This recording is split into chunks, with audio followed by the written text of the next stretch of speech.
Namanya si Gondrong, satu dari 3 bocil yang saat ini dipelihara dan dirawat sama nyokap gue di rumahnya. Umur mereka belum genap 5 bulan, rusuh, pecicilan, tukang berantakin bak sampah, dan hobi ngerusak tanaman-tanaman nyokap di pot. Selalu bikin nyokap repot dan ngomel. Tapi walaupun begitu, gue tahu nyokap sayang banget sama mereka. Sudah hampir 1 bulan ini gue dan suami ngungsi dulu ke rumah nyokap gara-gara pandemi. Kebetulan sejak 3 bulan lalu gue terpaksa work from home karena kantor ditutup sementara. Jadi kita mutusin ngungsi ke rumah nyokap buat nemenin. Balik ke urusan kucing. Buat beberapa orang, mengajak ngobrol atau bermain bersama kucing atau hewan peliharaan mungkin dianggap hal yang aneh atau berlebihan. Tapi buat gue pribadi, itu adalah hal yang wajar. Percaya atau enggak, kucing mungkin gak mengerti, tapi mereka bisa memahami dan merasakan kasih sayang kita. Selama gue di rumah nyokap, gue bantu nyokap ngurus si bocil-bocil dan bermain bersama mereka. Karena masih kecil-kecil dan super rusuh, nyokap gak ngebiarin bocil-bocil bebas berkeliaran di sekitaran rumah tanpa pengawasan. Waktu mereka lebih banyak dihabiskan di dalam kandang sepanjang pagi sampai sore. Keluar paling cuma buat makan sama main-main sebentar. Itu juga dalam pengawasan. Selebihnya, mereka masuk kandang lagi. Semua itu demi keselamatan mereka. Karena kalau siang banyak motor berseliweran di depan rumah. Menjelang malam, kalau jalan masuk ke perkampungan udah di portal dan gak ada lagi motor lewat, baru bocil-bocil dikeluarin dari kandang dan bebas bermain sampai mereka capek. Dan pastinya ngerusuh lagi. Tapi pagi itu kita lengah. Waktu itu hari Sabtu. Gue lagi sibuk di dapur mau masak. Nyokap baru selesai ngasih makan si bocil-bocil, terus pergi ke belakang buat cuci tempat bekas makan mereka. Dan tiba-tiba terdengar teriakan dari depan rumah. Spontan gue sama nyokap lari ke depan. Dan kekhawatiran kita pun kejadian. Salah satu dari si anak rusuh ketabrak motor. Gue sama nyokap panik, takut dengan hal yang terburuk. Begitu kita sampai di lokasi, sang penabrak masih di tempat kejadian. Ekspresinya juga ikutan panik sekaligus ketakutan dan bingung harus berbuat apa. Yang bisa keluar dari mulutnya cuma kata, "Maaf." Sementara nyokap sewot ke si penabrak, gue langsung nyari sumber suara kucing yang mengeong kesakitan gak jauh dari posisi motor si penabrak. Gue lihat Gondrong udah terkapar di tanah dengan posisi yang ganjil. 2 kaki depannya patah.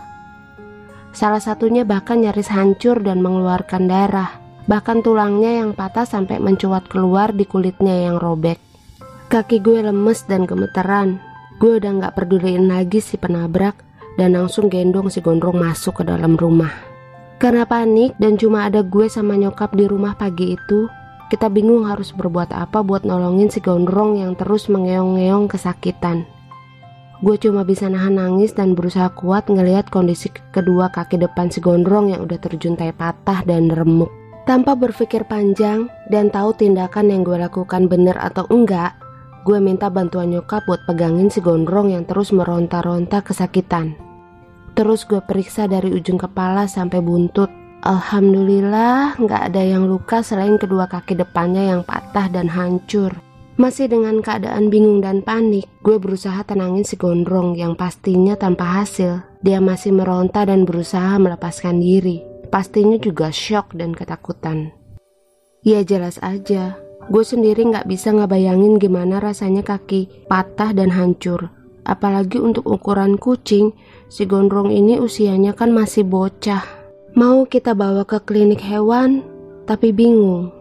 Browsing-browsing di internet, nyari-cari informasi klinik hewan terdekat, nemu sih beberapa, tapi gak ada satupun telepon yang berhasil dihubungin. Gue berasumsi mungkin karena weekend, jadi tutup. Apalagi situasinya lagi di tengah pandemi COVID-19 kayak gini.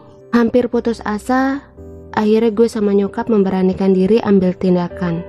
Kita balut kaki depan kirinya yang kondisinya paling parah dan terus ngeluarin darah. Gue pegang kakinya yang ngampleh patah, gue coba lurusin dan berusaha balikin tulangnya yang patah ke posisi semula. Terus gue balut dengan perban seadanya. Sama sekali bukan hal yang mudah. Ini adalah pengalaman pertama gue nanganin anak kucing yang patah tulang nyaris remuk.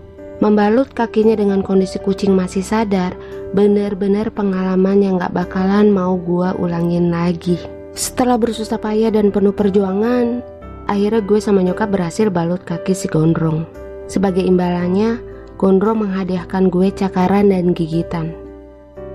Hari pertama benar-benar berat. Sedih hati ini ngelihat kucing kesayangan yang biasanya rusuh dan lari-larian kesana kemari harus tergeletak gak berdaya dan terus menangis kesakitan. Selera makan dan minum si Gondrong pun lenyap. Gak mau nyerah, kita bantu kasih minum tiap 2 jam sekali dengan bantuan pipet, diselingin sama susu. Terus kita paksa suapin sama makanan lunak khusus kucing. Akhirnya dia mau makan walaupun harus disuapin. Karena kedua kaki depannya nggak bisa berfungsi, kita harus bantu pas dia mau pup dan pipis di pasirnya. Meskipun begitu, Gondrong masih berusaha mengais pasir untuk mengubur bekas kotorannya, yang pastinya hasilnya sia-sia. Karena bagaimana mungkin, untuk menapak aja dia nggak bisa. Akhirnya kita bantuin nutup kotorannya. Sampai 2 hari setelahnya, kondisi si Gondrong belum ada perubahan. Walau udah nggak nangis-nangis kesakitan lagi, tapi ngelihat kondisinya yang cuma bisa berbaring bikin hatinya sek. Kalau mau pipis atau pup, biasanya dia meong-meong manggilin kita. Terus kita gendong ke bak pasirnya dan megangin dia. Kekhawatiran lain muncul pas gue lihat telapak jari kaki kirinya yang remuk jadi semakin bengkak gede banget. Dan ada cairan sedikit merah merembes keluar dari sela-sela balutan di kakinya. Gue pikir kondisi kakinya pasti memburuk dan lukanya membusuk. Gue takut banget, tapi sama sekali gak berani buat buka balutan di kakinya. Karena cuma disentuh sedikit aja, si Gondrong pasti mengeong kesakitan. Gue beneran bingung sampai gak bisa tidur. Tiap saat gue cek perkembangan kondisinya, sambil terus mengharapkan keajaiban.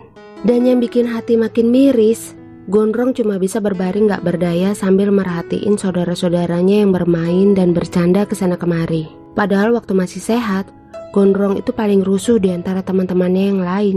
Tapi di hari ketiga setelah kejadian, keajaiban terjadi. Sore itu gue lagi buka kandang. Dan seperti biasa, kedua saudaranya si Ipin dan si Burik langsung berhamburan keluar duluan buat antri makan. Biasanya habis itu gue gendong si Gondrong keluar juga.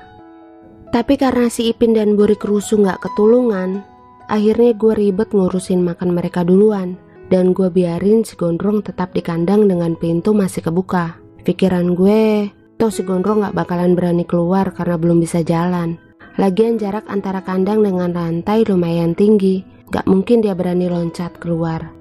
Tapi gue kaget banget pas denger ada suara kucing meong di belakang gue. Pas gue nengok, Gondrong udah duduk di lantai dan bertumpu dengan kedua kaki belakangnya. Persis kayak kanguru. Antara bingung dan seneng gue ngelihatnya. Entah gimana caranya si Gondrong bisa loncat keluar dari kandang. Sementara kedua kaki depannya masih belum bisa berfungsi. Dan semenjak itu, kondisi si Gondrong seolah berangsur membaik dengan cepat. Sampai gue nyaris gak percaya. Tulang kakinya yang remuk jadi mengeras lagi dan bisa dipakai untuk menopang dan berjalan, walaupun gak maksimal. Gondrong sudah kembali bisa makan dan pup sendiri. Walau mungkin kondisi kakinya masih rada nyeri, tapi semangatnya untuk sembuh bikin gue malu sama diri sendiri yang kadang lemah saat kondisi sakit.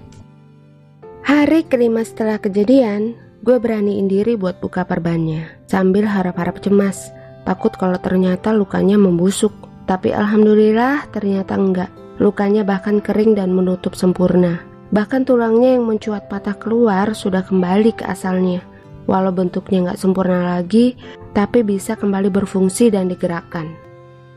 Sekarang sudah hampir 1 minggu setelah kejadian itu. Dan sampai detik ini gue masih belum percaya bagaimana tulang yang remuk itu bisa kembali mengeras dan sembuh. Padahal kita enggak obatin sama sekali. Allah Maha Besar dan keajaiban itu nyata adanya.